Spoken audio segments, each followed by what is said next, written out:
Okay, by the time on my iPad, it is still morning. So good morning to everyone. I'm not a doctor yet. I keep getting that, but I'm not there yet. All right, but thank you.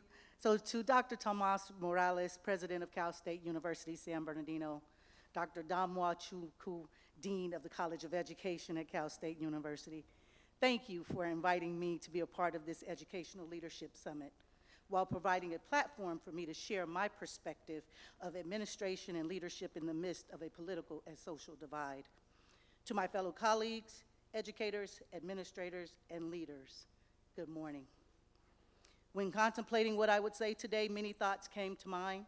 At the end, I settled on taking you through a journey of imagery to illustrate the political and social constructs that influence my decisions as a leader. I have a presentation. Oh, he has it up there. Okay. Administration and leadership. Administration and leadership in the midst of a political and social divide is multifaceted, complex yet simple. It requires leaders to lead with integrity, honor our commitments to those we serve, build trust by doing what's right even when everyone else around us is doing wrong, humble ourselves, take ownership of our mistakes just as we would our accomplishments. Lead with an appropriate balance of head and heart, as not all decisions can be made based on theory alone. Compassion and empathy do have a place in leadership. Observe, listen, understand, and assist. Lead by doing what's best for all children. Parents send children to school with the hope and the expectation that they will be cared for, respected, safe, all while being provided a quality education in an environment in which they can thrive academically, socially, and emotionally. As we go on our journey, let's take a look at a slide from Dr. King. So if I could get to that slide, thank you. Let us begin our journey with this quote from Dr. King. The function of education is to teach one to think intensively and to think critically. Intelligence plus character. That is the goal of true education. In education, average has become the standard. We teach our students that as long as they earn a C, they are doing good. I believe that teaching children of color to settle for the average is an opportunity for them to opt out of learning. I say this because many of our children of color can earn a C just by attending class every day, not doing any homework, not taking notes, yet pass all the tests. So why would we diminish their brilliance by limiting it to the average? It is imperative that we teach our students that they are more than a C, that they are above average. Our expectations for our students should be higher. We should empower them to set expectations and goals for themselves that exceed the average. We should be teaching our students to drive and never be satisfied with good enough. When we walk into a classroom on the first day of school and ask a student what grade do they expect to earn in this class, many would say an A. Yet we tell them all they need is a C to pass. Of course, grades are not a true determinant of one's intellectual ability, but it is what we use to determine grouping, interventions, and to make assumptions on what our students can and cannot do. As educators, we create the ceiling for our students by limiting their ability to demonstrate their true intelligence prowess, intellectual prowess. We create environments in which students can only exist and not thrive, never allowing them to reach their full potential. School closures. Next slide. School closures brought upon a new phenomenon that none of us, children and adults alike, could have imagined. For many children, these closures presented a devastating sense of loss, a loss of consistency, a loss of familiarity, a loss of escape, a loss of a safe haven, a loss of structure, a loss of socialization, and a loss of trust. And to add insult to injury, children were bombarded with images such as these. Next slide. Next slide. Next slide. Next slide. politics and social discourse had taken center stage, and race was the target. It is images such as these that are in direct conflict with who we say we are as educators, as leaders, and as passionate human beings. How can anyone dismiss the impact these images have had on the psyche of all children and adults alike, regardless of race? Images of individuals our children may or may not know directly, but look like them, being targeted based on no other factor than race. Race, that social construct that we as a society have created to determine intellectual ability, behavioral appropriateness, morality, social economic status, and the list goes on. W.E.B. Du Bois once said, "It dawned on me with a certain suddenness that I was different from the others, or like mayhap, in heart and life and longing, but shut out from the world by a vast veil." It is this double consciousness that children bring into schools every day, this internal struggle between who they perceive themselves to be and the thoughts of who others perceive them to be. Sadly, for many of our students, these stereotypical views of others win the battle of who am I, and become manifested in their academic performance, behavior, and emotional stability. Researchers in the fields conclude that at the age of 5, children are aware that stereotypes exist, and by the age of 7, they know how to apply them. Yet, we ignore the fundamental premise, strategy known to man to combat stereotype consciousness, or the guilt many of our students harbor: building meaningful relationships with our children. A mere good morning, how are you doing today, can change a child's entire perception of who they perceive you to be, and vice versa. As an administrator, it is imperative for us to disrupt this internal struggle and help children maintain the innocence of their youth. Separate but equal. Next slide. While school closures was a new experience for all of us, the trauma many experienced during this time is not new to the field of education. When this landmark decision made headlines in the 1950s, people of color gained an overwhelming sense of hope. Hope in the promise that separate but equal was being abolished, and inclusion and equity were the new face of education. Hope that education had finally leveled the playing field. Hope for the future and the limitless possibilities children will now be afforded. The doors that had once been closed were now open. Next slide. Unfortunately, history seems to once again be repeating itself. This is an actual image of a class in 2019 in the state of California pre-pandemic. Not in San Bernardino. Just wanted y'all to know, not in San Bernardino. But as an administrator, the reality of this image causes great pause. I wonder how many classrooms across the nation mirror this scene, because it is evident for many children, especially those of color, inclusion and equity are still a dream. Children of color continue to be excluded from the educational process while sitting in the room. How is it possible for me to fully comprehend the skills and concepts being taught with my back to the presentation? How do I feel safe, valued, or welcome in a space where my seat is isolated from others in the room? Why are we restricting our children to the corners of the room? Next slide. Equitable classrooms. How do you lead in the midst of a political and social divide? You lead by ensuring all children are being educated in equitable classrooms. We create and maintain learning environments where there is not a demarcation line based on race, perceived intellectual ability, or behavior. We create a space where all voices can be heard. We create spaces in which children are challenged and allowed to demonstrate their creativity, diversity, and individuality. How do you lead in the midst of a political and social divide? We create spaces in which every child that enters our gates feels safe, belonging, and valued. I challenge you as adults to enter a learning environment and sit for 50, 60, or even 90 minutes without speaking, without moving, without standing to stretch your legs, and tell me how effective your learning will be.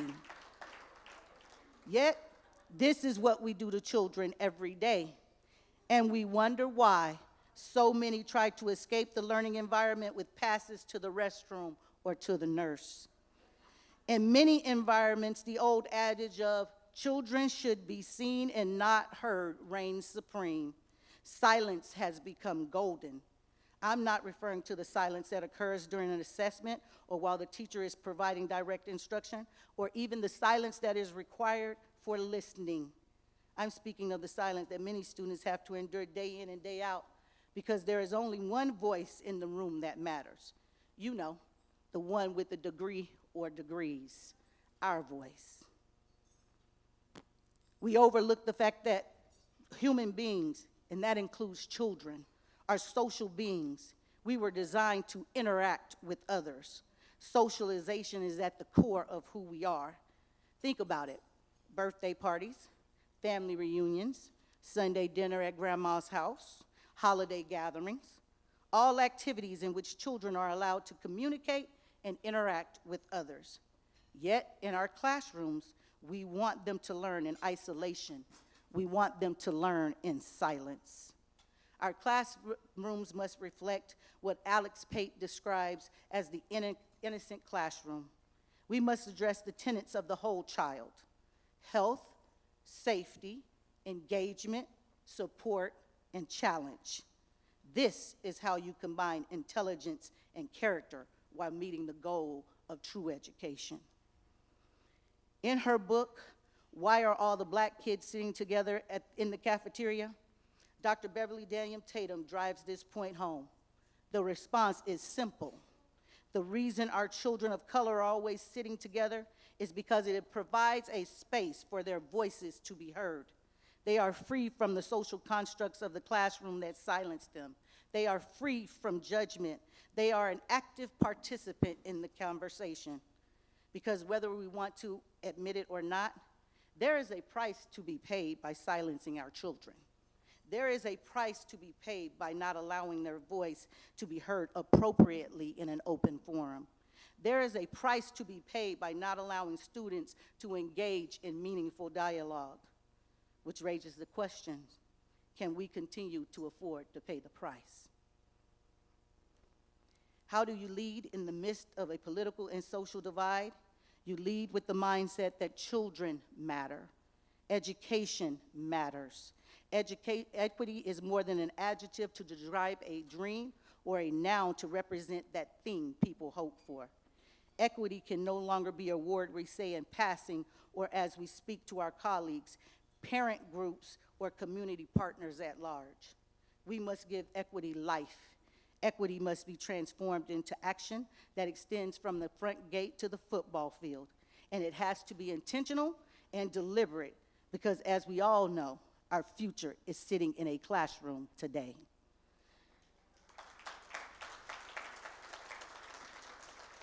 Next slide. Dr. A.P.J. Abdul Kalam said these words: "Some of the brightest minds in the country can be found on the benches, last benches of the classroom." How do you lead in the midst of a political and social divide? As educators, as leaders, we challenge ourselves to transition the brightest minds from the back of the classroom and intentionally include them in the teaching and learning which occurs in the forefront of the classroom. How do we lead in the midst of a political and social divide?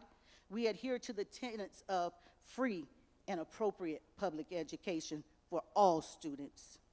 It's time that we create systems that meet the needs of all students. How do we lead in the midst of a political and social divide? we put equity in action? How do we lead in the midst of a political and social divide? We lead by putting children first. If I may,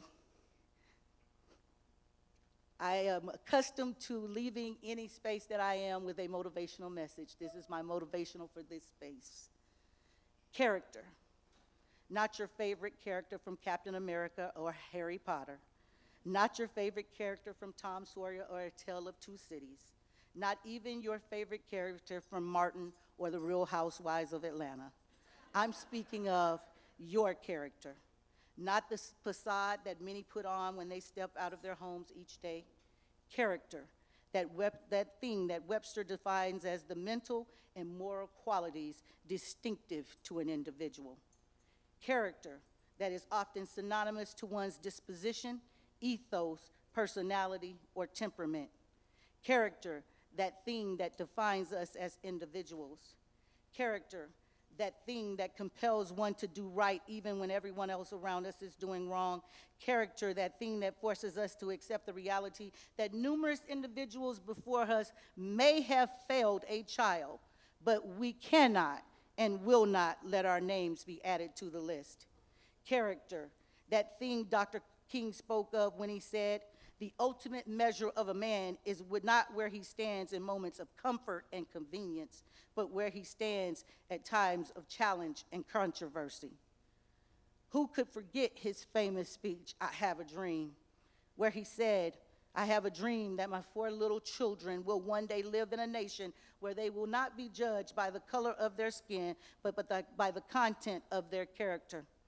I wonder how many parents have a dream. Asian parents, black parents, white parents, Hispanic parents, Latinos parents, Native American parents, and the list goes on. Character, the moral compass for every educator, not by title or entitlement, but every educator that has been called to do the work so many shy away from. Undoubtedly, the task we have been given as we try to regain our footing following a massive school closure in the midst of a global pandemic is not easy. It is a challenge that many weren't prepared for. Although the landscape is littered with the best laid plans and good intentions, how can we truly prepare for something we have never experienced? In the eyes of many, it's like asking someone born with a silver spoon in their mouth to understand what it's like to be poor. In many instances, this equates to oil and water. They just don't mix. Fortunately, situations such as these can be overcome. It simply takes character infused with courage to face the challenges that we've been given. Courage, freeing oneself of pessimism and self-sabotage, freeing oneself of doubt and disbelief, freeing oneself of excuses and passiveness. Courage, recognizing the challenge at hand and devising the proper course of action to meet it head on. Courage, accepting the challenge in spite of the adversity. Courage, embracing not always being the people's choice while making the right choice for the scholars you serve. Courage, facing each day with optimism and hope, believing every step of the way that education is the difference maker. What does this really mean? Well, it definitely requires us to do things differently, talking to scholars differently, viewing scholars differently, teaching scholars differently, treating scholars differently, understanding that things are different. Our scholars are different. We are different. We have all experienced a global pandemic that continues to be draped in mystery and intrigue. No matter how we try to escape this unforeseen phenomenon, we couldn't control the destruction and devastation it left behind. None of us were exempt from its reaches. Therefore, we can't continue relying on the things that we used to do because that way no longer exists. The bell has rung, and unfortunately, we can't unring it. Inasmuch as we want to believe that the way we used to educate our scholars was the best way, the reality is there was much room for change. Then there is still now. Doing things differently is essential to our success. However, it does not reside in isolation. As we continue this journey, What will be our legacy when it comes to the character of education? Thank you.